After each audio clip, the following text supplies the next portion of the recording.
Nos ponemos de pie. Miren, nosotros justamente la próxima semana vamos a proyectar una película, se llama La Carta. Es el Papa que ha invitado a varias personas para poder conocer su documento, el documento de Laudato Si. Laudato Si quiere decir alabemos al Señor, loado sea el Señor, ¿no? Entonces, esa carta es una película muy preciosa que nos puede ayudar. Y por eso hoy día tenemos nuestras digamos, personalidades que nos van a ayudar a entender qué está pasando en Santa Cruz, qué está pasando en Bolivia, qué está pasando en este momento. Y creo que es tan importante. Nosotros como cristianos lo necesitamos. En el nombre del Padre, del Hijo, del Espíritu Santo, Señor, te pedimos que en esta noche nos ayudes a entender este fenómeno, este proceso que vivimos, la necesidad de comprender la casa común. Este planeta es una casa común. Todos somos necesarios, todos somos importantes. Ilumínales a ellos y sobre todo ayúdanos a comprender cada detalle de nuestra vida. Dios te salve María, llena eres de gracia, el Señor es contigo. Bendita tú eres entre todas las mujeres y bendito es el fruto de tu vientre Jesús. Santa María, Madre de Dios, ruega por nosotros pecadores, ahora y en la hora de nuestra muerte. Amén. Que el Señor nos bendiga, el Padre, el Hijo y el Espíritu Santo. Amén. Amén. Sí. Muy bien, muy buenas noches a todos. En este momento les voy a presentar, darles la bienvenida primero al conversatorio que tiene por nombre Ecología, Medio Ambiente y qué piensa la Iglesia acerca de esto. Primero vamos a tener la presentación del primer ponente, que es la ingeniera Sandra, que trabaja en la Universidad Ecológica, es directora de carrera y activista de medio ambiente y actualmente se desenvuelve en la consultoría. Posteriormente vamos a tener a Henry Guardia, que es parte del equipo de Probioma, es activista medioambiental, también lo vamos a tener en la ponencia. Por último, tenemos un diálogo de preguntas donde ustedes podrán participar, van a tener la oportunidad de levantar la mano, hacer consultas a nuestros dos ponentes y yo pasaré posteriormente a entregarle el micrófono para que puedan hacer las preguntas y por último haremos las conclusiones. Después de haberles dado el programa, voy a darle la palabra a la ingeniera Sandra, que trabaja en la universidad y actualmente se encarga de las consultorías. Un fuerte aplauso, por favor.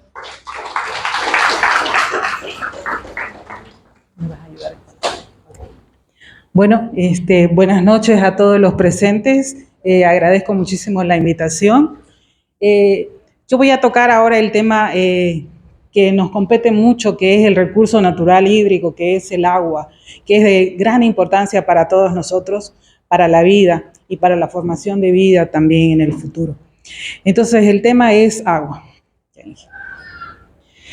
Tenemos aquí unos datos que son bastante interesantes. En el planeta nosotros tenemos aproximadamente 97.5% de agua salada. ¿Qué significa que el agua salada? Nos vamos a hacer a la idea que tenemos 100 vasitos de agua, 97 de esos vasitos están en los océanos y forman la parte salada del agua. Y los otros 3 vasitos restantes que nos quedarían de los 100 vasitos se encuentran en las aguas dulces, las cuales nosotros podemos consumir a diario. Se encuentran en los glaciares, un porcentaje, otro porcentaje tenemos en las aguas subterráneas, como ustedes pueden ver, y el otro porcentaje se encuentran en los ríos y en los arroyos. Y un dato importante que todos tenemos que saber, que vivimos aquí en Santa Cruz o en el área metropolitana que viene desde El Torno, La Guardia, Santa Cruz, Porongo, Guarnes, Cotoca y Montero, es que el agua que nosotros consumimos todos los días es 100% el agua subterránea. O sea, todo el agua que nosotros consumimos desde que nos levantamos viene del agua subterránea. Son los pozos que Saguapac perfora y nos provee de agua potable, la cual nosotros consumimos todos los días. ¿Sí? Nuestro cuerpo está compuesto en su totalidad más del 50% por agua. Las mujeres tenemos aproximadamente un 60% de agua, los varones un 65% de agua. Nuestro cerebro tiene un 83% de agua, nuestros riñones un 83%, los pulmones un 85%, los ojos un 95%, el corazón un 75%, los músculos un 75% y bueno, la sangre tiene un 94% de agua. Entonces nosotros en sí, más del 50% de toda nuestra estructura biológica es agua. Entonces por eso es tan importante preservarla y conservarla. Okay. Nosotros tenemos, los seres humanos bebemos todos los días agua, utilizamos agua absolutamente todos los días desde que nos levantamos, vamos al baño, hacemos nuestras necesidades, nos cepillamos los dientes, nos duchamos, utilizamos el agua desde el inicio. En las comidas, en los alimentos, todo el día nosotros utilizamos agua. Aproximadamente se cree que entre unos 120 a 150 litros de agua se utiliza todos los días cada persona, dependiendo de la zona geográfica donde se ubica. Entonces, por eso es tan importante. El agua también la utilizan los animales, las plantas. Y aquí en un cuadrito donde ustedes pueden ver ahí la confección de un jeans, de un pantalón. Entonces, todos en este momento, todo lo que ustedes tienen encima, su ropa, sus celulares, los relojes, las carteras, las zapatillas, los zapatos, todo lo que ustedes portan en este momento, en algún momento en la etapa de su proceso productivo, se ha utilizado agua. Por ejemplo, para fabricar un jeans, se utiliza entre 7.000 y 12.000 litros de agua para fabricar un jeans, desde cuando se genera la materia prima, que es la tela, hasta la producción terminal del jeans. Entonces aquí tenemos un cuadrito donde se puede ver la huella hídrica, donde por ejemplo podemos ver que un automóvil necesita aproximadamente 67.000 litros de agua. ¿Se imaginan ahí cuánto es como llenar toda la iglesia con botellas de 1 litro de agua para producir un automóvil? Entonces, los celulares, los relojes, los alimentos, 1 kilo de chocolates por lo menos necesita 17.000 litros de agua para producirse. Entonces, todo lo que nos rodea y todo lo que nosotros generamos, todas las actividades que nosotros hacemos como seres humanos, necesitamos agua en cada uno de los procesos productivos. Bueno, aquí tenemos una imagen, la imagen de arriba es el Parque Amboró. Muchos de ustedes de repente han estado escuchando en este momento el tema de la carretera que se quiere hacer, las Tres Cruces, Buenavista.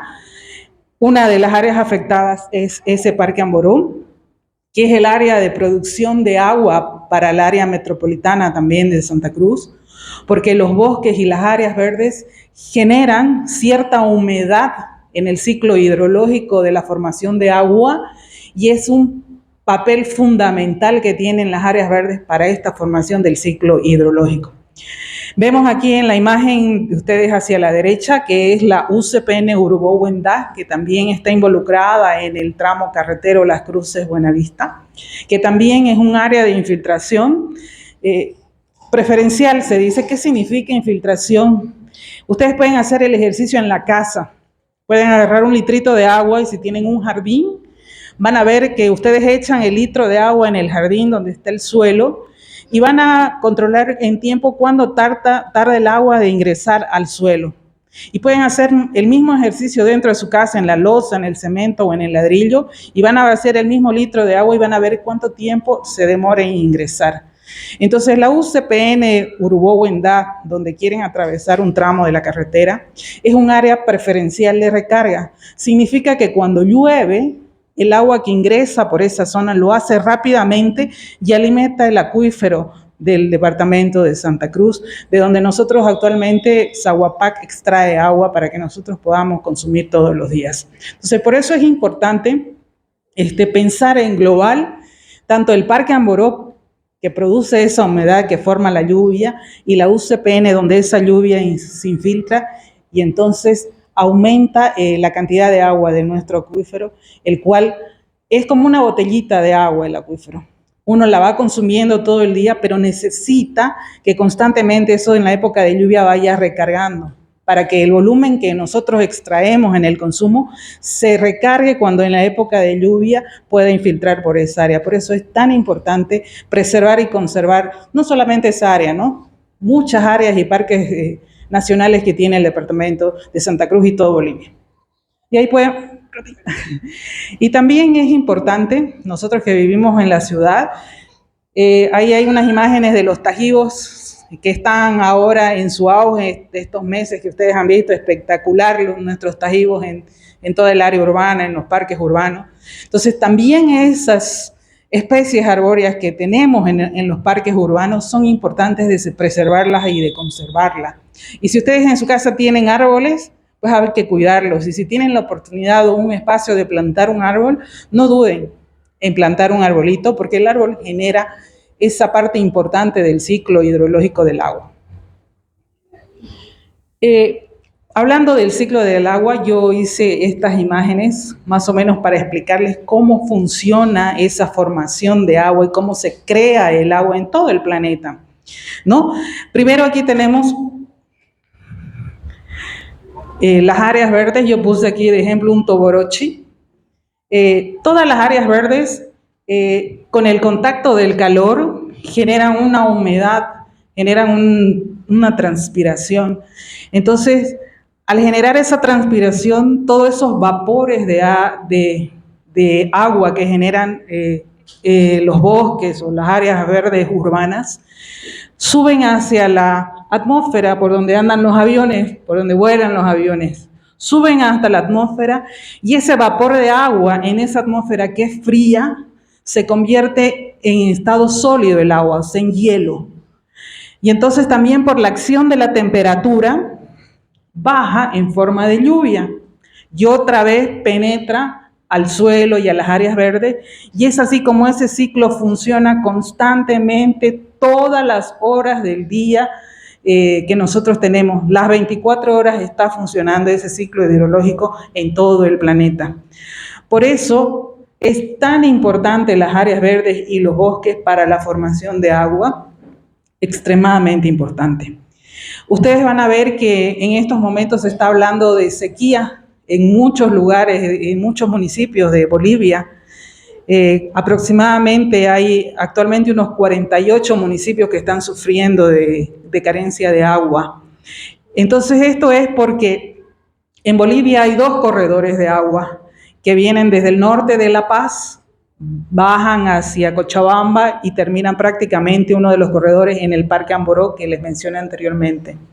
Entonces el eje troncal de Bolivia, donde hay mayor cantidad de población, que es La Paz, Cochabamba y Santa Cruz, tiene un corredor de agua que es importantísimo de conservarlo, que son prácticamente donde se encuentran las áreas protegidas más importantes del país, que está el Parque Madidi, al norte de La Paz, que ahora está sufriendo por la minería y por la extracción de oro, que también ustedes pueden investigar y averiguar.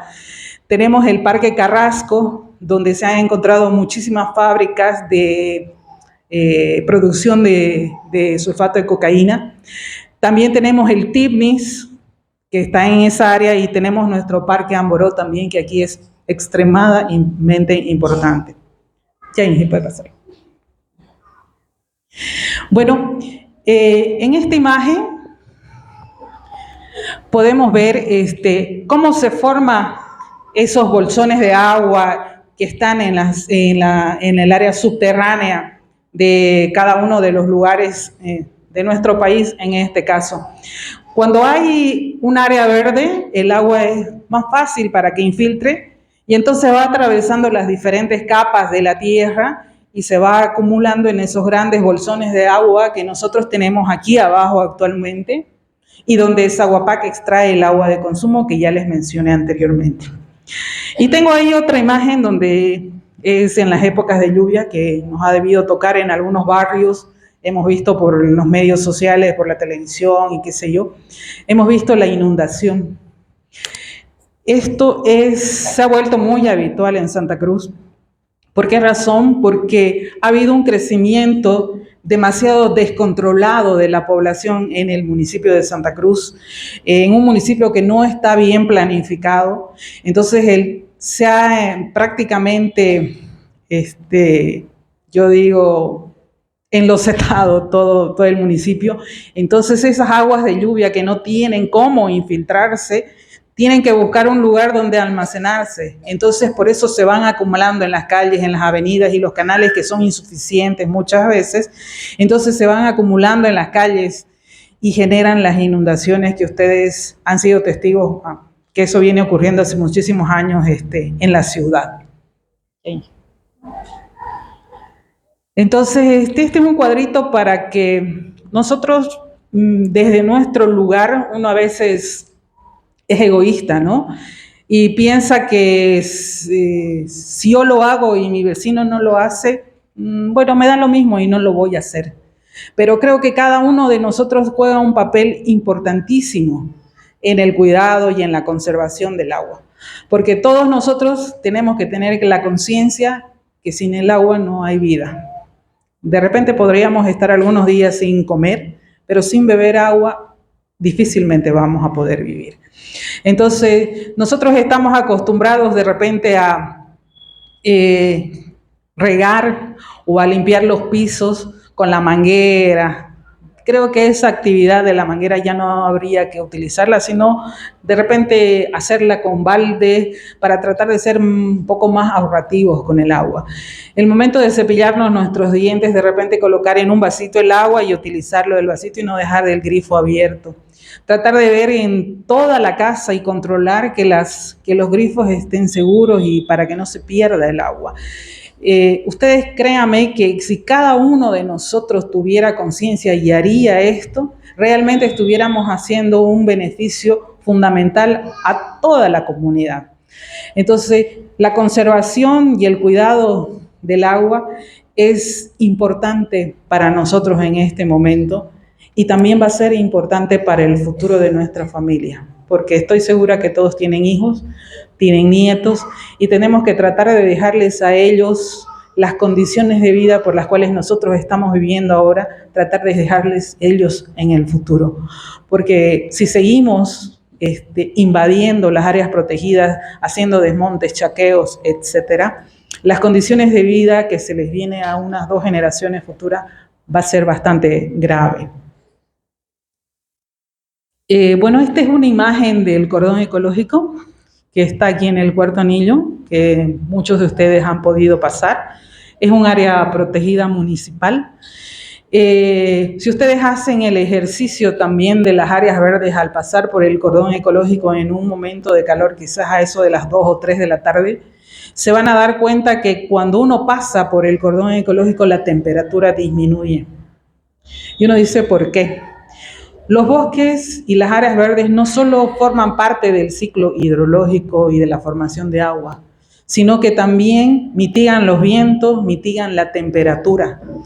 Uno dice a veces, por Dios, que en agosto está venteando fuertísimo. Los vientos que nos llegan a Santa Cruz nos vienen del lado de Porongo. Y como Porongo ya ha sido totalmente devastada y deforestada, entonces el aumento de los vientos va a ser cada vez mayor. Y uno de los lugares que protege de los vientos también es el cordón ecológico para el centro urbano de la ciudad de Santa Cruz. Y en este mismo cordón ecológico, en su momento, en 1983, hubo una riada, una inundación del río Piraí que se llevó muchas víctimas y causó muchas pérdidas económicas a la ciudad de Santa Cruz. Entonces, después de esa riada de 1983, el CEARPI, junto con cooperaciones internacionales, hicieron 2 diques de contención que están aquí en el cordón ecológico. Un dique de contención a 6 metros y otro a 9 metros. Eso se puede ver, es muy visible en el área de las cabañas del río Piraí, porque cuando uno sube y baja las cabañas, está atravesando uno de esos contenedores, de esos cordones, digamos, que hizo Zahuapac en su momento para que el río no ingrese. Entonces, el cordón ecológico también es un cinturón de seguridad que nos protege a nosotros del lado de Santa Cruz, porque Porongo está unos entre 6 y 7 metros más alto que Santa Cruz. Entonces, en una crecida extraordinaria del río Piraí, nosotros los del municipio de Santa Cruz vamos a ser totalmente afectados y no así por hongo.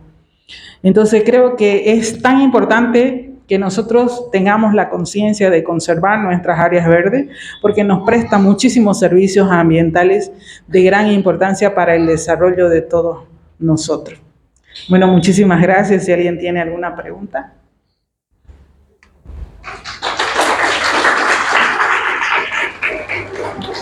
Muchísimas gracias, ingeniera Sandra, por su ponencia. Le invitamos a tomar asiento para que posteriormente hagamos la ronda de preguntas, por favor. Y ahora invitamos a Henry Guardia, que es parte del equipo de Probioma y activista ambiental. Un fuerte aplauso, por favor, para Henry Guardia. Buenas noches a todos y todas.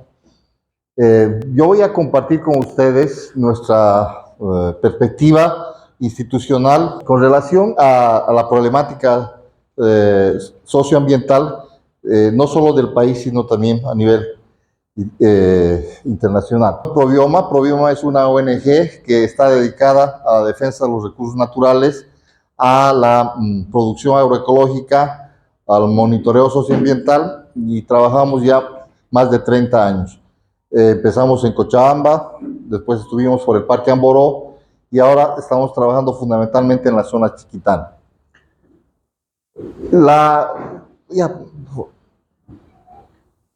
Nosotros partimos del criterio de que el modelo agropecuario global, o sea, cómo se están produciendo los alimentos, nos está enfermando, nos está contaminando y no nos está alimentando. Santa Cruz es un ejemplo de eso. Tenemos el primer hospital que trata el cáncer, el oncológico. Vienen de todas partes, pero fundamentalmente vienen de Santa Cruz. Este modelo que no alimenta, sino más bien contamina y enferma, se debe a que existe un control corporativo desde las semillas. O sea, en los últimos años se ha ido concentrando la propiedad de todo lo que es la cadena de producción de alimentos, empezando por la semilla, los insumos, las maquinarias, todo eso. Ha llegado a tal el nivel de concentración que 7 empresas controlan el 70.4% del mercado de semillas. O sea, cuando empezaron a producirse las semillas, no tenían propietario, no había dueños de las semillas. Cuando empezaron a aparecer empresas de semillas, eran muchas empresas. Pero ahora tenemos apenas 7 empresas que controlan las semillas. Estamos hablando de semillas que están matando la diversidad de cultivos que tenemos. Si antes había 100 variedades, por ejemplo, de alguna planta, ahora quedan 2, 3, 4 semillas solamente. ¿Por qué? Porque estas empresas son las que controlan qué semillas se producen, qué se va a sembrar. 6 empresas controlan el mercado de pesticidas. O sea, ¿con qué van a curar los cultivos? Solo 6 empresas en el mundo son las dueñas de esos pesticidas. 10 empresas controlan el 50% del mercado de fertilizantes. Y 6 empresas controlan el mercado de maquinaria y datos agrícolas. Esto nos muestra que hay un control que no es nacional, sino es un control transnacional de la producción. Y este modelo agrícola contamina el medio ambiente con agroquímicos. Vamos a ver por qué. Desde 1990 hasta 2016, que tenemos los datos sistematizados, se han utilizado en 26 años 4.282 millones de toneladas de agroquímicos en el mundo. ¿Qué es el agroquímico? El agroquímico es un veneno que mata a las plantas, que fue pensado para ser utilizado como arma de guerra. Se lo utilizó en la guerra. Le sobró el químico, entonces dijeron, lo utilizaremos en la agricultura. Y entonces tenemos que en 26 años nos han llenado de 4.232 millones de toneladas de agroquímicos de veneno a nuestro organismo. Desde el 1996, Ustedes han debido escuchar de la biotecnología. En Unitel sale a veces cada día que estamos atrasados, nuestro país está atrasado, no tenemos biotecnología. Quieren introducir transgénicos, variedades de transgénicos en el país. Desde 1996 se utilizan transgénicos en el mundo. Y si ustedes se fijan, la introducción de transgénicos también ha estado aparejado del incremento, del aumento de uso de agroquímicos. No es cierto, según la estadística, de que se usa menos químico, como nos dicen en la televisión. No es cierto. En el mundo se está utilizando mucho más químico. La siguiente, por favor. No, se adelantó mucho.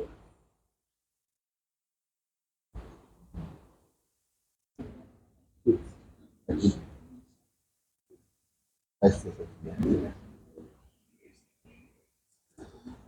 Hay una afectación a los... nos dijeron, cuando se empezó a utilizar agroquímicos, nos dijeron, por los años 60, esta es la revolución verde que va a cambiar y alimentar al mundo. Siempre ponían el pretexto, tenemos que producir más porque tenemos que comer, tenemos que alimentar. Cuando el problema no es la falta de alimentos, sino cómo se distribuye. Y al utilizar los agroquímicos, lo que se ha generado es resistencia. No sé si ustedes se han dado cuenta que el baigón ya no le hace nada a los mosquitos. ¿Les ha pasado? Agarran, fumigan con baigón y no pasa nada. Eso se llama resistencia. Así se ha generado resistencia a 522 especies de malezas. O sea, han producido la semilla transgénica resistente a los herbicidas, han fumigado con ese herbicida glifosato y ha llegado el extremo de que el glifosato ya no le hace nada a la mala hierba. Así como nosotros cuando fumigamos baigón y el mosquito parece que se duerme y después despierta y sigue molestando. 51 especies de malezas hay resistentes al glifosato, específicamente 629 especies de artrópodos resistentes a pesticidas. ¿Qué quiere decir? Que hay químicos que no les hacen nada a las plagas que afectan al cultivo. Entonces estamos en una situación de crisis del modelo de la revolución verde. Ha generado impactos esto, que vamos a ver, en lo que se llama los bosques. La compañera, la ingeniera Sandra nos decía que es fundamental el área verde, el bosque. Y resulta que a nivel mundial estamos matando los bosques para producir alimentos. O sea, ¿cuál es el justificativo para tumbar el bosque? Es para sembrar. ¿Por qué se desmonta? Para sembrar, para sembrar, para sembrar. Y hemos llegado a destruir entre 2001 y 2021 437 millones de hectáreas de bosque en el mundo. Entonces, ese modelo de producción que les decía al principio que nos contamina, nos enferma y no nos alimenta, también nos está secando. Por eso se habla del calentamiento global, porque estamos destruyendo los bosques. Con la triste noticia de que Bolivia el año pasado ha sido considerado en tercer lugar como deforestador. O sea, somos el tercer país más deforestador del mundo.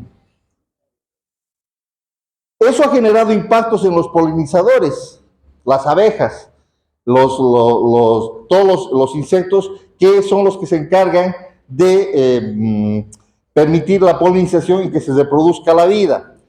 Y hemos llegado a un extremo, para no entrar a un extremo que, por ejemplo, si se fijan, en China tienen que polinizar uno por uno las flores.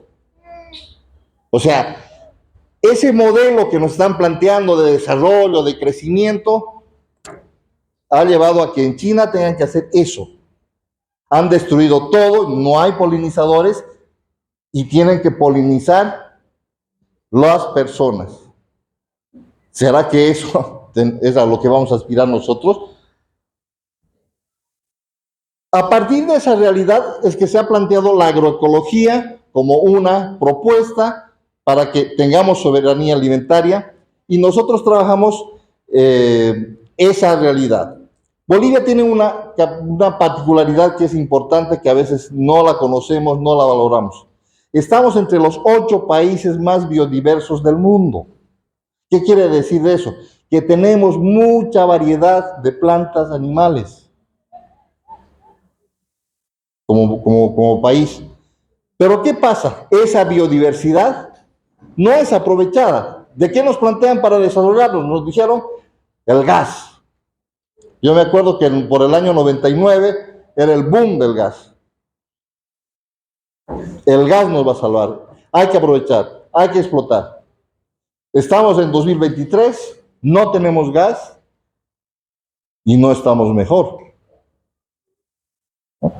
Y para la explotación del gas que hemos tenido que atravesar, en el caso de la construcción del gasoducto Bolivia-Brasil, destrucción de la biodiversidad. En el gasoducto a Cuyabá se ha atravesado el bosque seco chiquitano, uno de los últimos bosques secos que estaban mejor conservados del mundo, lo han atravesado, lo han partido en 2 y ahora lo están quemando.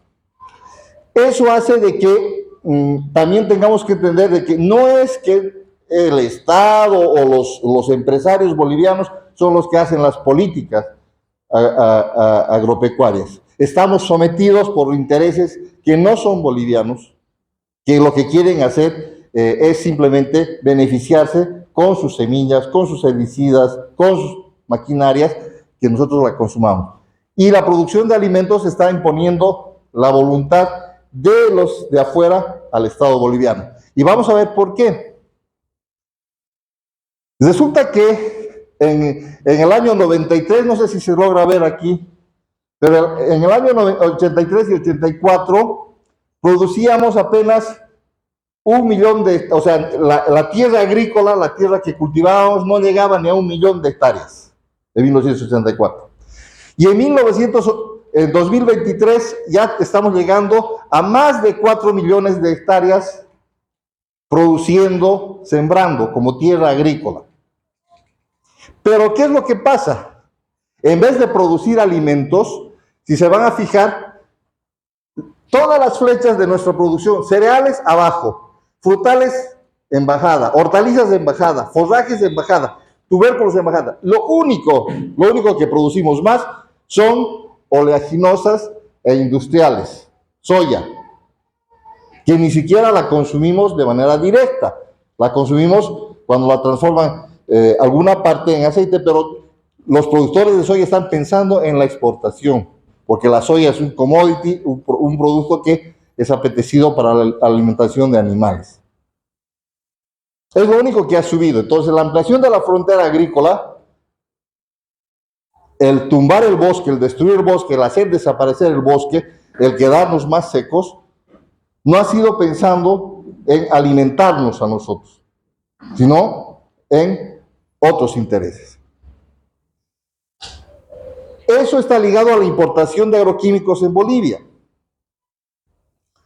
Resulta que en Bolivia se introducen pesticidas vencidos de contrabando. El anterior mes, en agosto, en Tarija, ese es del 21, pero en Tarija han encontrado 12 toneladas de agroquímicos camuflados en cajas de papa y tomate. Ellos estaban en el camión diciendo que traían papa, tomate, pero traían veneno para que utilicen los agricultores de contrabando. Esa realidad en los datos se refleja en la siguiente, en que en 22 años en Bolivia hemos utilizado 2.476 millones de kilos de agroquímicos. O sea, desde el año 2000 hasta el año 2021 hemos utilizado agroquímicos siempre en su vida.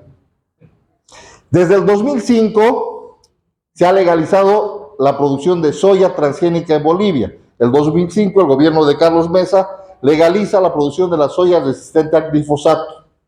Es una sola variedad de soya que está autorizada, que se siembra legalmente.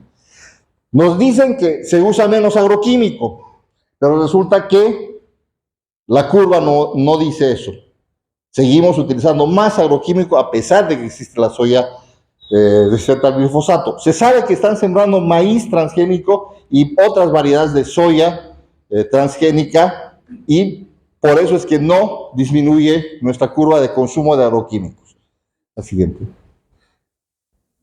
El incremento, por ejemplo, en lo que es agroquímicos ha sido del 500%. Es decir, si consideramos que el agroquímico es fundamental para mejorar nuestra calidad productiva, si hemos aumentado 500% el consumo de eso que nos va a mejorar, entonces nuestra producción tendría que haber aumentado también por lo menos el 500% o más. ¿Sí o no? Pero resulta que no es así. Fertilizantes, el 272%, herbicidas, estamos hablando del glifosato, del transgénico, que dice que ya no va a usar herbicidas, pero resulta que se ha incrementado 466%.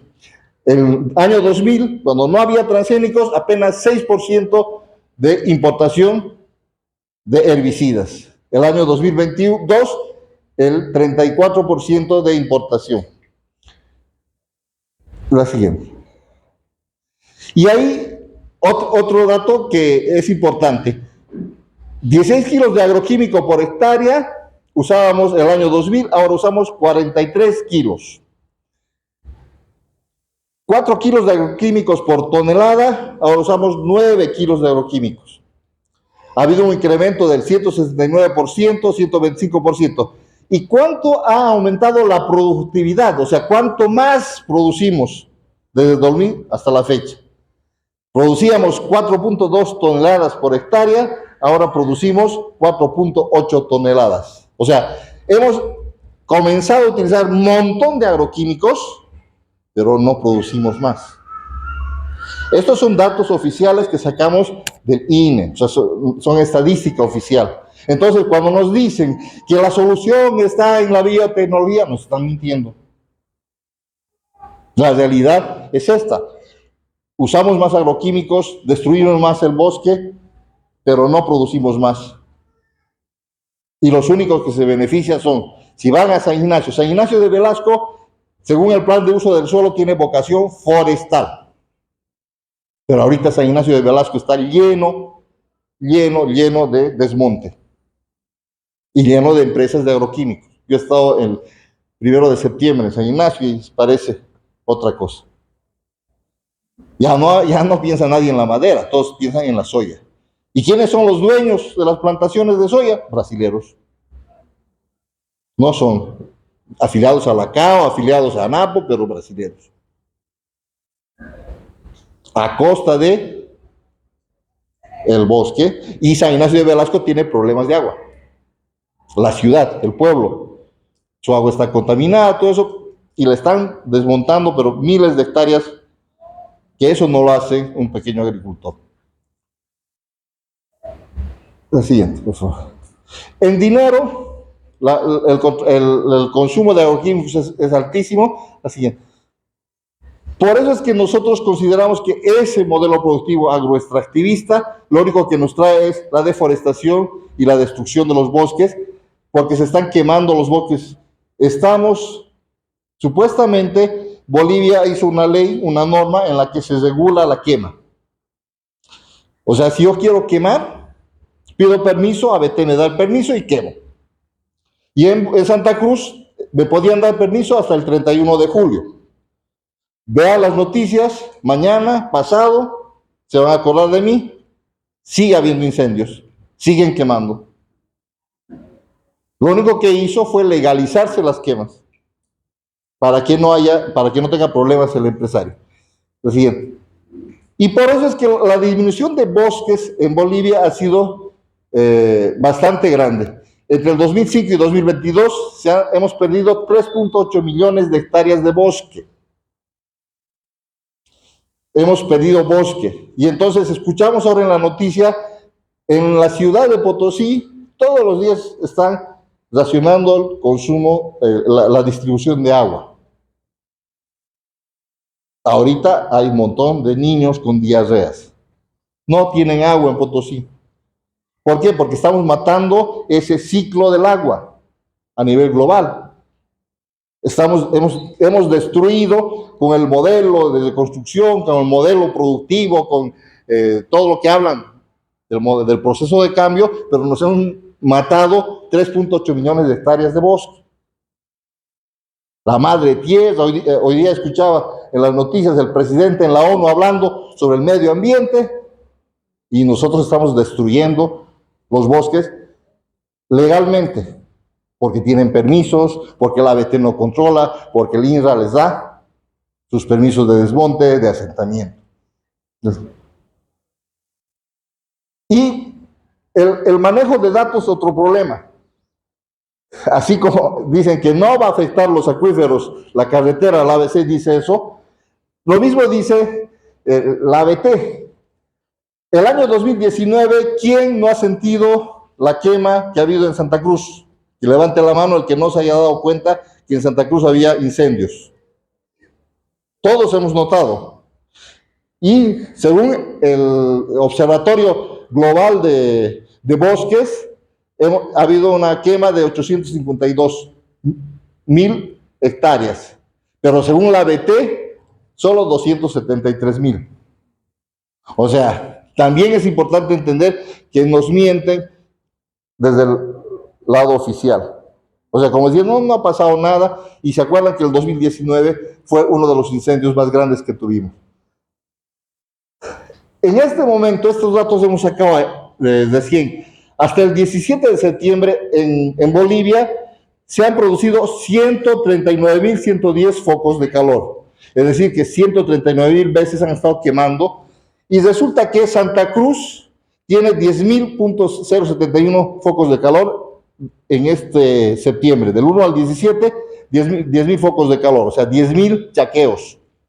El Beni tiene 14.000. ¿Y saben por qué tiene más el Beni? Porque el Beni, Pando y La Paz tienen permiso de quemar hasta el otro mes. En Santa Cruz ya es prohibido desde el 31 de julio. O sea que esos 10.000 deberían estar pagando multas o estar presos, pero no pasa nada. Pero en Beni, Pando y La Paz, el norte de La Paz tiene permiso. Por eso también que el primer municipio que tiene más focos de calor es en Beni, y el tercer municipio, en tercer lugar está Ixiamas, en La Paz. Nos mencionaba que tenemos un corredor del ciclo del agua que viene desde el Madidi. Es ahí, en el Madidi, donde San Buenaventura, yo tuve la oportunidad de estar el año pasado, en agosto, en Rurrenabaque, y del cielo se veía todo pelado. ¿Y qué es eso? Pregunto. Es el famoso ingenio San Buenaventura que han hecho, donde han tumbado el monte para poner caña y no producir azúcar, porque ¿quién come, alguien ha consumido en su casa azúcar de San Buenaventura? ¿Conocen siquiera? Pero se han tumbado un montón de bosque. Y el bosque seco chiquitano sigue ardiendo, 3.886 focos de calor, que es lo que les decía. Se sigue ampliando la frontera agrícola. ¿Para qué? ¿Van a sembrar yuca? ¿Van a sembrar frijol? No. Ahora, los compañeros chiquitanos a veces tienen que ir a comprar yuca, lo que antes tenían a la mano, porque todo es soya transgénica. Que los brasileños se encargan de alquilar tierras y todo eso. La siguiente, por favor. No, con calmita tiene que pasar eso. No tienen que correr. Fíjense, esta es una foto satelital. Desde que aparecieron las imágenes satelitales ya no se puede tomar el pelo, mentir. En 1984, toda la zona de expansión chiquitana, fíjense, eso era puro bosque, del 84. La siguiente, por favor. El año 2000, no sé si se dan cuenta cómo hay toda esta zona que empieza a amarillarse, es Montero, Guarnes, San Julián, toda la zona de expansión, Pailón, toda esa zona de expansión donde se está sembrando soya. La siguiente, por favor. El 2010, fíjense cómo se va perdiendo el bosque. Se va perdiendo el bosque. La siguiente. El 2020, fíjense cómo, si recuerdan la del 84, ese verde imponente de bosques, y tenemos ahora el 2020, todo chaqueado, todo con sembradío, todo con soya. Por eso es que, si ustedes se acuerdan, yo les decía, hay mayor consumo de agroquímicos. Ahí están metiendo el veneno químico. Más fertilizantes. Claro, la tierra que no tiene vocación agrícola, hay que meterle fertilizante, hay que meterle urea, hay que meterle de todo, porque se está forzando a una tierra con vocación forestal.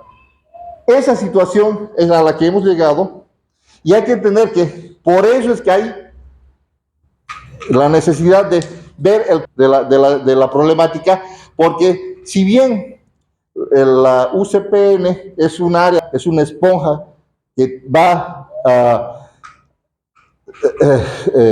chupar las aguas, el problema que vamos a tener si no vemos también esto es que no va a haber lluvias. Peor si le ponemos asfalto a una esponja, porque es una esponja la UCPN.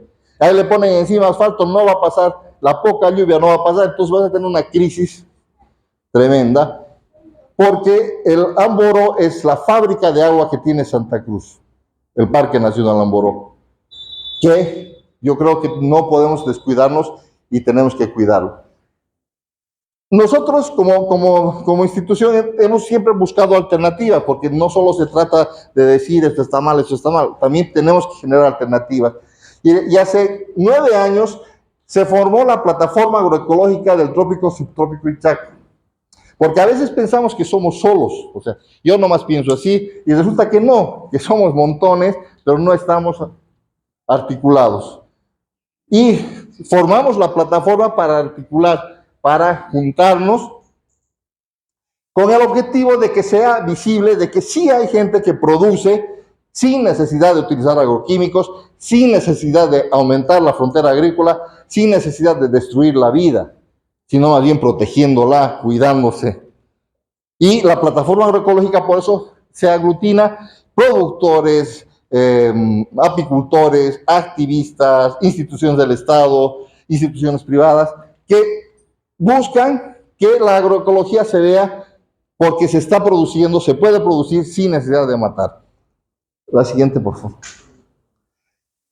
Y a partir de eso también queríamos tener una identidad, que nos puedan decir, bueno, si es cierto que ustedes producen así, ¿cómo me lo demuestran? Y creamos la identidad agroecológica, que es un sello. La plataforma se hizo de un sello. ¿Por qué? Porque verifica en el terreno que ese compañero realmente es cierto que produce sin químicos, es cierto que cuida su entorno, y por lo tanto sí puede estar en los espacios que hacemos, que se llaman ferias agroecológicas. Este sello de identidad es un sello de control interno en el que registramos y verificamos que su producción sea respetuosa del medio ambiente. La siguiente. Y los que participan de nuestras ferias tienen el sello porque han pasado ese examen. Se llama Sistema Participativo de Garantía, que surgió ante la necesidad de tener una garantía de que estamos produciendo de forma diferente, pero también la confianza y una relación entre consumidor-productor de garantizar que lo que estamos haciendo está bien. Y desde 2018 se hicieron las ferias Expo Agroecológicas, la siguiente por favor, que son espacios donde usted puede ir y está el productor con el producto, y usted puede consumir con la garantía de que está consumiendo un alimento que no tiene veneno. Un alimento que ha peleado porque no se queme el bosque. Un alimento que cuando se ha enterado de la UICPN, que estaba siendo agredida, se ha manifestado también como plataforma diciendo no estamos de acuerdo con eso. Y estas ferias las hacemos en el Parque Los Mangales y en Urbarí. Ya estamos con 242 ferias. Cada sábado hacemos las ferias donde usted puede consumir verduras sin agroquímicos, huevos, quesos, todo lo que se necesita para el consumo. Lastimosamente los que vienen a comprar son la mayoría enfermos. El médico les dice, usted ya no puede comer cualquier cosa.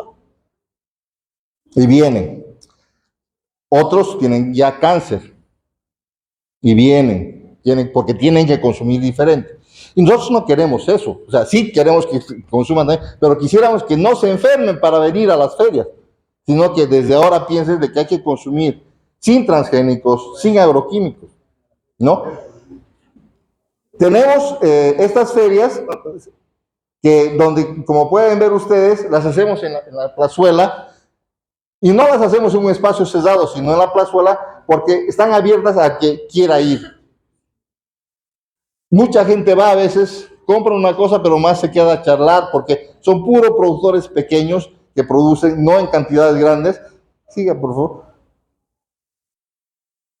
Ahí tenemos en la foto, si pueden ver, es Urbarí. Los que conocen la zona, en la Paloma de la Paz. Estamos desde el 2018, cada 15 días, un sábado en Los Mangales, el siguiente sábado nos toca Los Mangales, el subsiguiente, el 29, nos toca en Urbarí. Con esto está demostrado de que existen alternativas, no es de que es un solo camino, no es que solamente así podemos desarrollar. Pero el problema de la realidad que tenemos es que en este caso la agroecología es la única forma en la que se va a poder garantizar que no matemos a la tierra. Es como en el caso de la carretera. Los hermanos de Buenavista necesitan la carretera, sí, pero no puede pasar por medio del acuífero. No puede pasar, o sea, eso no puede decir, sí que pase a cuando sea, no, eso no se puede discutir, no se puede negociar. Tenemos que cuidar eso. Lo mismo, si seguimos produciendo pensando que solo se puede producir con agroquímicos, solo se puede producir quemando los bosques, nos vamos a acabar el mundo. Y ahí surge la agroecología como una opción en la que se puede producir sin necesidad de destruir los bosques, sin necesidad de ampliar la frontera agrícola, aumentando la diversidad, produciendo de otra manera, consumiendo de otra manera, y ahí el rol que pueden tener todos para fortalecer emprendimientos que son bien pequeñitos. Les hemos pasado unos volantes, hay uno que es del consumidor. Si ustedes se ponen a pensar, el consumidor tiene el sartén por el mango. ¿Quién es el que compra? Uno, con plata de su bolsillo, es el que decide. Entonces ahí también tenemos un rol importante, porque consumiendo de manera responsable, consumiendo pensando de dónde viene, sabiendo qué es lo que consumimos, también podemos aportar a que nuestra tierra, nuestra casa común sea cuidada, porque no tenemos otra. O la cuidamos para que se beneficien nuestros hijos, o les vamos a dejar ruinas solamente. Muchísimas gracias.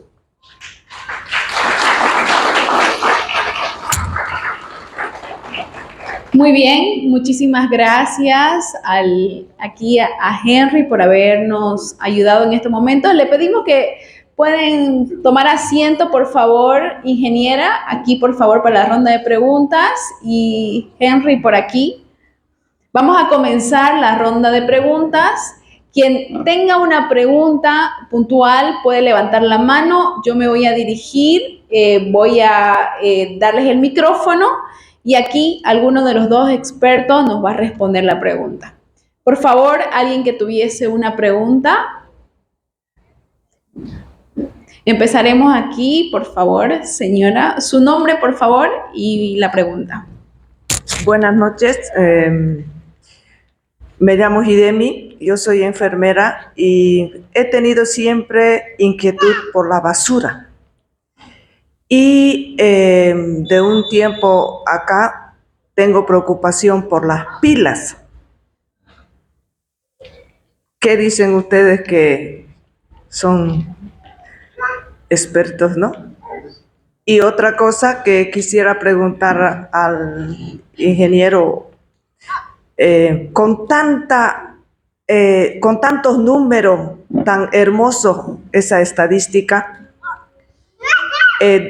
presentan, digamos, saben hacer escuchar, por decir, claro que es una organización reconocida y todo, al gobierno o no sé, a la gente que está, digamos, a cargo de todo esto, porque la verdad que gracias al padre, la verdad que nunca me gustó la estadística, pero admiro lo que han hecho, son números hermosos, estadística hermosa.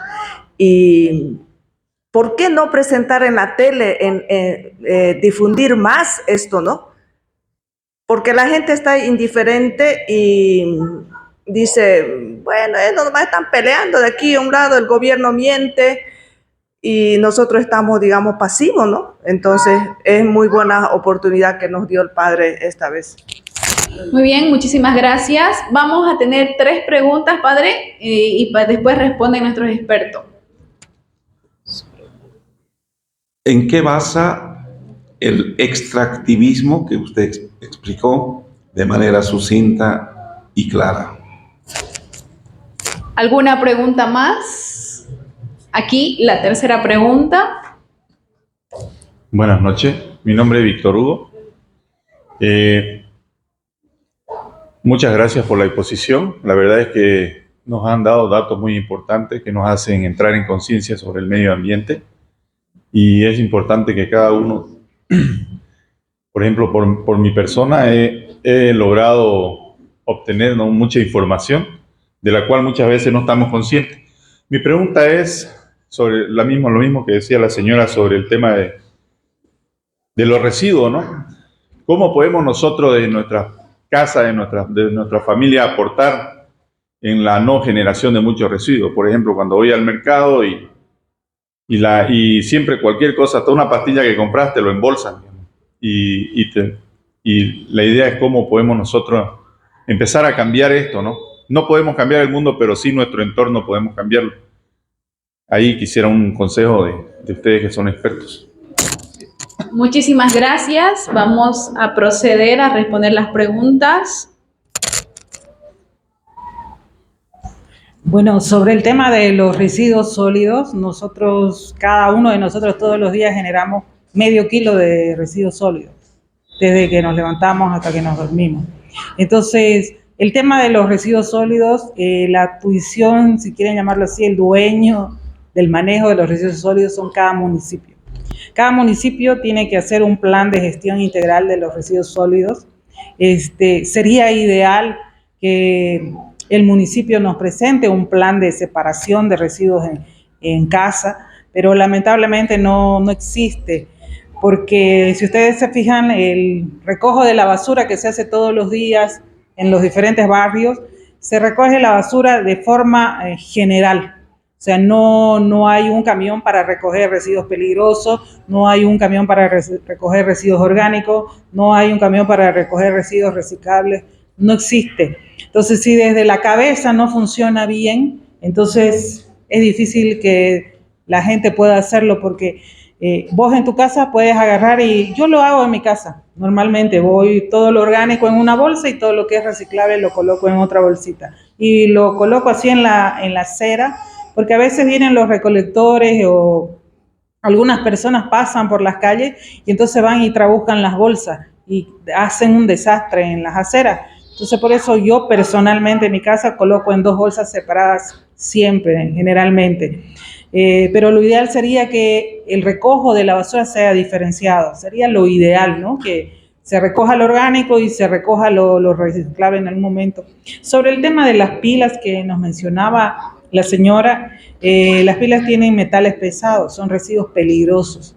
Entonces no debiéramos botar las pilas en la basura común, pero como tampoco tenemos las herramientas ni los lugares donde poder disponer de las pilas, entonces normalmente se los tira a la basura.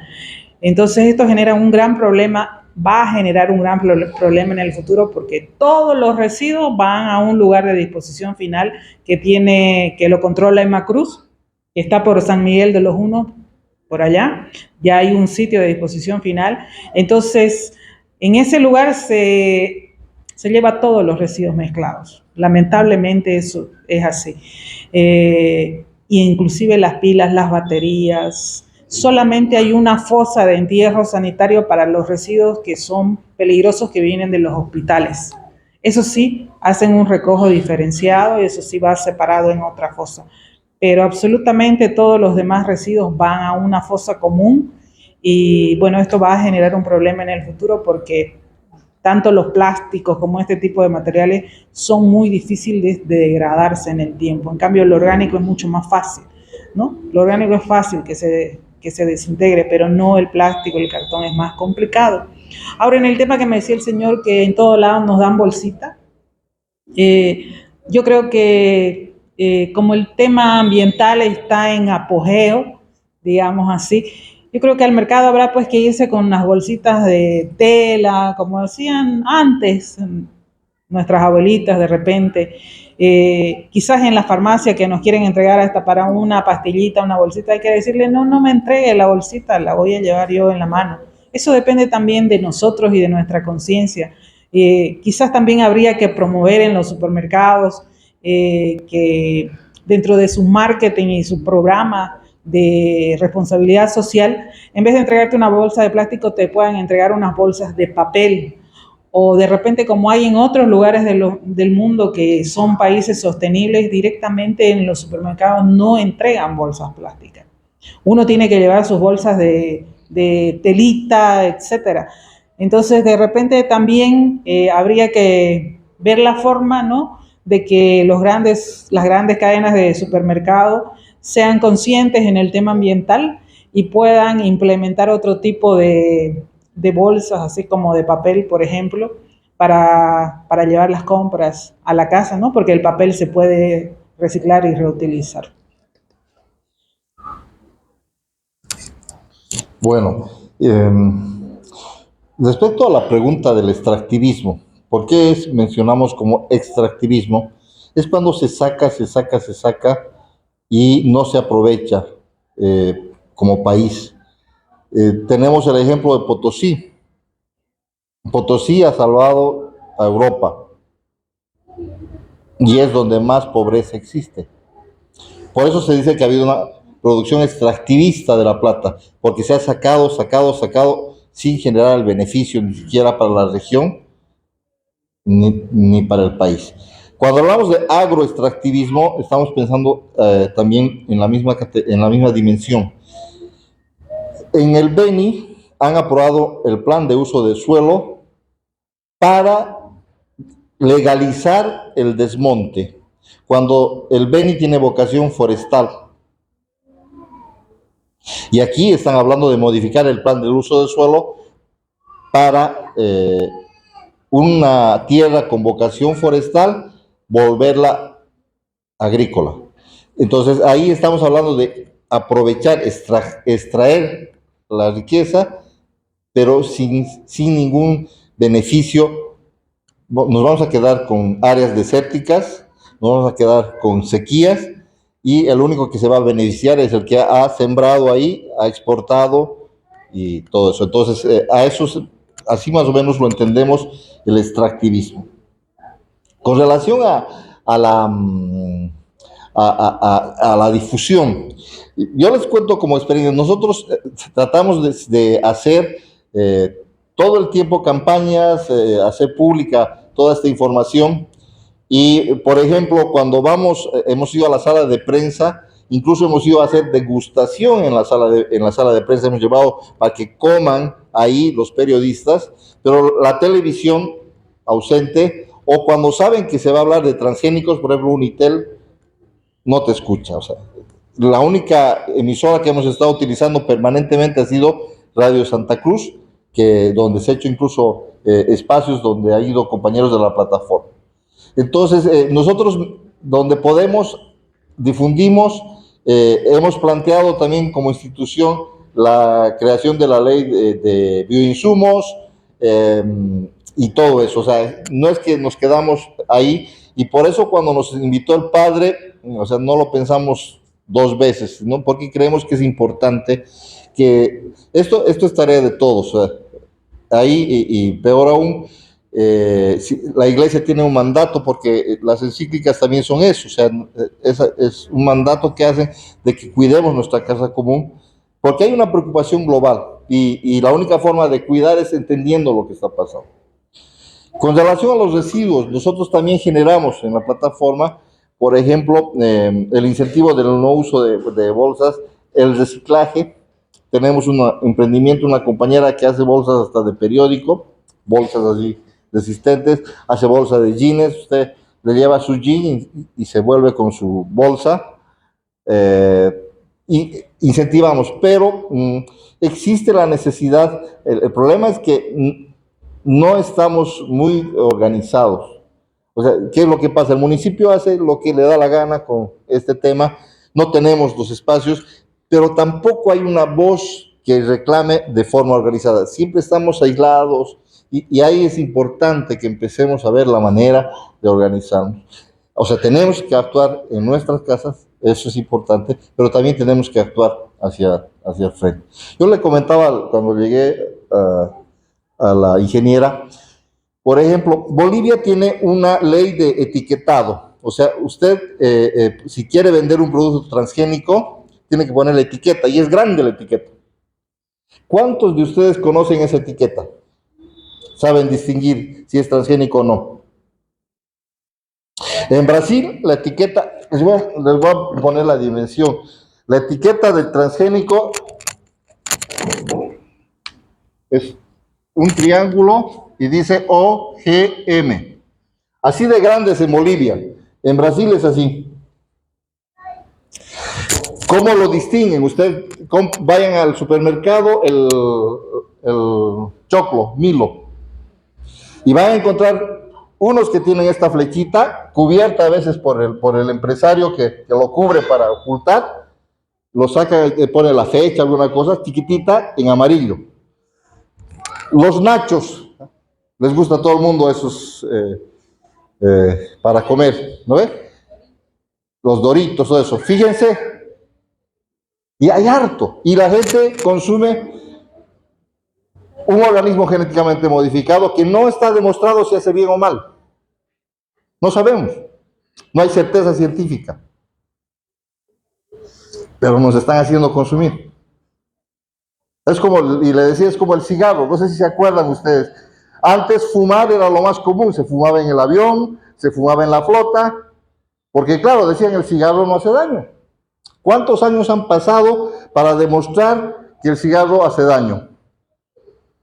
Porque las empresas pagaban a sus científicos, a sus especialistas diciendo que no hace daño. ¿Cuántos años han pasado? En 1905, en la Primera Guerra Mundial, Estados Unidos les daba cigarro como parte a los soldados. 1905. Y se ha prohibido el cigarro en los 80. ¿No? Entonces, a veces, ¿será que vamos a tener que esperar ahora que tenemos tanta oportunidad, 80 años, para darnos cuenta que es malo? Entonces, esto, por ejemplo, esto existe, y los que no ponen deberían ser sancionados. Esto tenemos que enseñar en los colegios. Está en la ley, no lo hace, pero teníamos que hacerlo. Y ahí yo creo que estos espacios son buenos porque tenemos que organizarnos, porque tenemos que nuclearnos y empezar a conocer. Porque estamos así lleno de eso. El otro día a mí se me antojó esos nachos, le dije a mi hijo, andamos casi no hay transgénicos, lo revisó todo y no había, ahí en La Pampa, no había, era un lugar, no era un supermercado, era un lugar simple y no había nacho sin transgénicos, todos eran transgénicos. Y me dijo mi hijo, en mi escuela yo no consumo porque todos son transgénicos. O sea, en la escuela sus hijos están consumiendo, todos. Entonces, esas cosas nos tenemos que informar, y no solamente informar, también tendríamos que organizarnos. Por eso les decía, o sea, el consumidor puede tener un buen soporte en eso. Muy bien, muchas gracias. Otras 3 preguntas, por favor. Aquí vamos a pasar el micrófono. Su nombre, por favor, y su pregunta.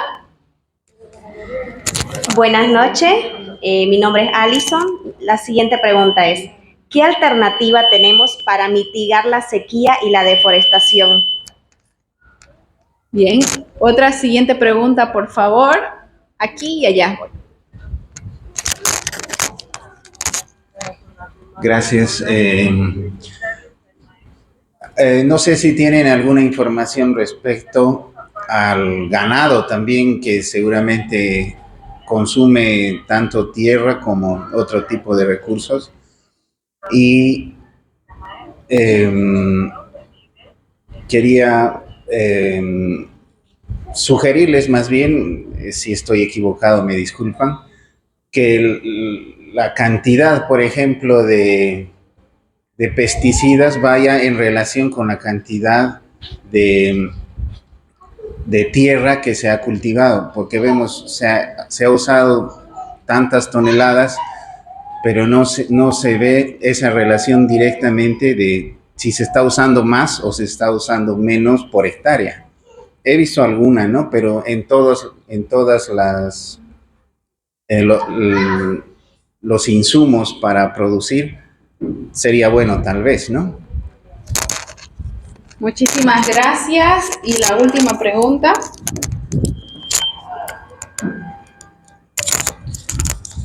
Buenas noches.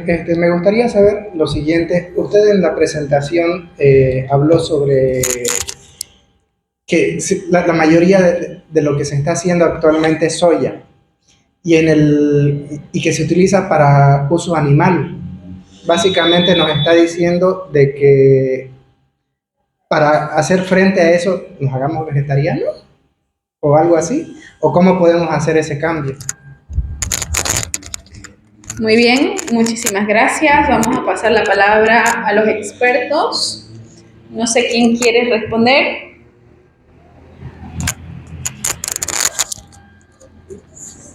Bueno, la pregunta que era de las medidas de mitigación para la deforestación y la sequía alternativa. Bueno, nosotros en Bolivia tenemos leyes espectaculares que van de acuerdo al medio ambiente, de la 1333. Tenemos la ley de la madre tierra, que es una ley espectacular. Pero lamentablemente tenemos autoridades que no hacen cumplir la normativa, no se cumple. Desgraciadamente esa es la realidad.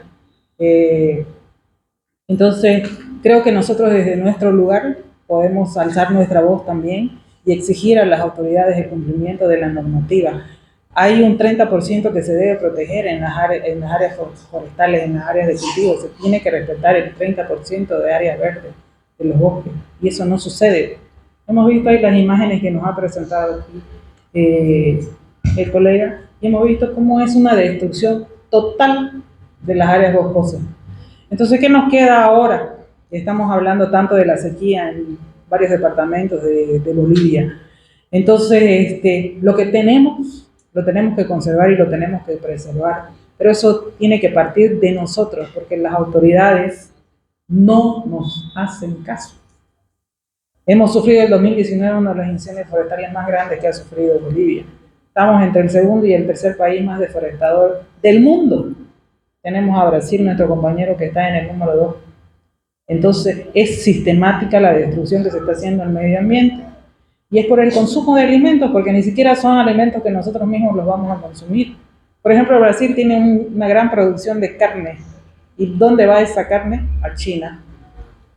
O sea, nosotros en Sudamérica estamos produciendo alimentos para otros países. No lo estamos haciendo para nosotros mismos. Y estamos yendo en contra del sentido común, que es preservar las áreas verdes para que nosotros y nuestros hijos y nuestros nietos no sufran las consecuencias de no tener agua. Esa es la realidad. O sea, hay un incumplimiento total a la normativa ambiental en todo nuestro país.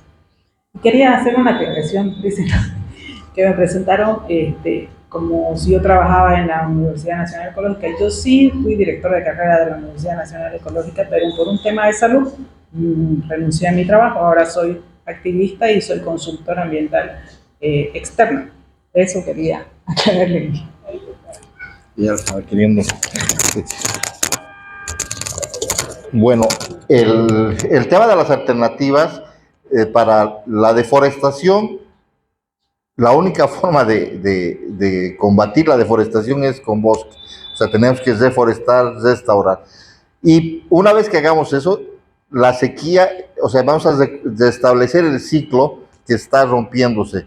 Por eso es que planteamos la agroecología, que utiliza la forestería análoga, la producción sin agroquímicos, la nueva ampliación de la flota, todo eso como alternativa. Con relación al tema del ganado, yo les pongo un ejemplo en San Ignacio de Velasco hay una familia que produce ganado sin tumbar monte.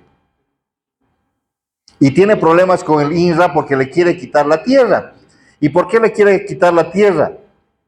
Porque no cumple función económica social. Como no chaqueas, entonces tu tierra es ociosa. Pero la familia Colombara está produciendo ganado sin tumbar tierra y dice, el kilo de carne de vaca sale más barato, pero no me dejan vender más barato, los carniceros, los ganaderos. Ese método de Colombara se está implementando también en Santiago de Chiquitos, o sea, que se puede producir, o sea, todo se puede producir de forma diferente si es que tenemos otra perspectiva. Con relación a las cifras, tal vez la pasé muy rápido, pero se utiliza más agroquímicos por hectárea de tierra producida y el rendimiento no ha aumentado más que el 14%. Eso existe, es una relación directa. Se usa más agroquímico, más fertilizante, más herbicida, pero no tiene relación directa con el incremento del rendimiento y sí hay una contabilización por hectárea. Y cuando hablo del tema de la soya, lo que se exporta, la soya que se exporta, con la que llegan las divisas, el dinero que dice, no es para consumo humano. Lo utilizan para alimentar las vacas, los chanchos que crían los chinos, los europeos. O sea, nos están matando nuestros bosques, nos están dejando secos para que se alimenten sus animales. No es un problema de ser vegetariano, no. No se está produciendo alimentos, que es lo que necesitamos. Nosotros deberíamos tener, nos llega papa de contrabando, cebolla de contrabando, la manzana argentina que tiene químicos. O sea, no, antes de Bolivia era el granero de Sudamérica, de Cochabamba salía el trigo para la Argentina, el maíz para la Argentina. O sea, producíamos alimentos, ahora no. A eso me refería. Porque eso de ser vegano, o sea, se puede producir animales, se puede producir plantas, se puede producir todo, y en cantidades que necesitamos, conservando el medio ambiente, siendo respetuosos. Se puede hacer una carretera, pero sin matar el reservorio de agua, sin matar el Amboró. Claro que se puede. El tema es de voluntad política y el tema es de organización y presión. Eso, ¿por qué el gobierno ha desistido de hacer la carretera ahora? Aunque sea temporalmente, porque la gente se ha parado. Esa es la realidad. Si nosotros no hacemos, nos quedamos de brazos cruzados, no va a cambiar nada. Lamentablemente ya no nos da tiempo para las siguientes preguntas. De todas formas, los expertos se van a quedar aquí al finalizar mientras tenemos un compartir y podemos acercarnos a ellos para poder hacer el diálogo. Ahora, en este momento, le damos un aplauso por responder las preguntas a Henry y a la ingeniera Sandra, y vamos a terminar con estas conclusiones que nos va a dar el padre. A ver, si nos ponemos todo lo que está pasando, evidentemente, si nuestra mirada es así de económica, bueno, nos quedamos muy cortos también, ¿no? Y hacer en qué vamos a quedar. Y es cierto. Mire, solamente quería recordarles algo, y eso, pueden tomar asiento ahí, por favor. Y miren, el Papa Francisco, ha escrito un documento en 2015. Se llama Laudato Si. Ese documento lo hemos estudiado aquí, lo hemos tenido. Y en este documento el Papa, solamente para modo de concluir, porque todo lo que han dicho es una especie así de una ducha, ¿no? De una ducha para todos nosotros, porque los datos a mí, hay 2, 3 fotografías que aquí rápido me ha pegado, y lo que dijo, ¿no? Y también hay una cosa que la ingeniera no lo dijo, pero yo le seguí por el internet, he visto varias de sus conferencias, y también a nivel internacional. El gran problema, que la destrucción mayor de las quemas que hemos tenido, tanto en Bolivia como en otros países, son los animales. Usted ha ido a ver esto, ¿no? Y tantos, la cantidad de animales que han muerto por el chaqueo y por toda la destrucción. Bueno, el Papa lo que dice en este documento, quiere compartir una cosmovisión ecológica del mundo desde una perspectiva evangélica, o sea, el Evangelio. Al Papa le están criticando por todo lado. ¿Por qué? Porque el Papa está hurgando los bolsillos del mundo. Está haciendo temblar el mundo. ¿Por qué? Porque no puede ser todo plata. Tenemos que ver al ser humano. Segunda cosa, poner a los pobres en el centro del problema ecológico del mundo. ¿Por qué? Porque el gran problema que tiene la migración, la desertificación. Cuando la gente no tiene en su casa agua, ¿dónde van a ir los potosinos a vivir? ¿Dónde van a ir mis hermanos orureños a vivir? ¿Dónde van a ir los salteños? ¿Los cochalos dónde van a ir? Si no llueve, ¿con dónde se van a duchar? ¿No ve? Es decir, pensemos, la migración es una de las respuestas a la desertificación y a la sequía. Entonces, los afectados son los pobres. Tercera cosa, establecer puentes entre la visión científica del mundo y los problemas reales de los empobrecidos. Los datos científicos están demostrando. Y el próximo miércoles, qué lindo sería ver esta película aquí juntos y discutirla. Es impresionante el tema de las corales en los océanos, cómo las corales alimentan a los animales y alimentan la misma naturaleza. Entonces tendríamos que ver ahí. Entonces, lo que el Papa dice no es su invento, no es que ayer se le ocurrió escribir ahí y se le ha inspirado a destruir esto, no. Se ha reunido con científicos. ¿Y qué dice Dios de esto? ¿Y qué dice el Evangelio? Porque al final nosotros podemos alabar a Dios aquí, ser bautizados allá, ¿y qué? Si la palabra de Dios no está afectando a nosotros para pensar en nuestro hermano, ¿no ve? Y cuarto dice, unir la ecología con la ética y la espiritualidad. La ética, el extractivismo. Nosotros tenemos tanta riqueza, pero ¿quién se está beneficiando? Estamos destruyendo todo. Entonces el Papa dice, ustedes tienen que cuidar. ¿Quiénes cuidan esto? Son los pobres, son los indígenas.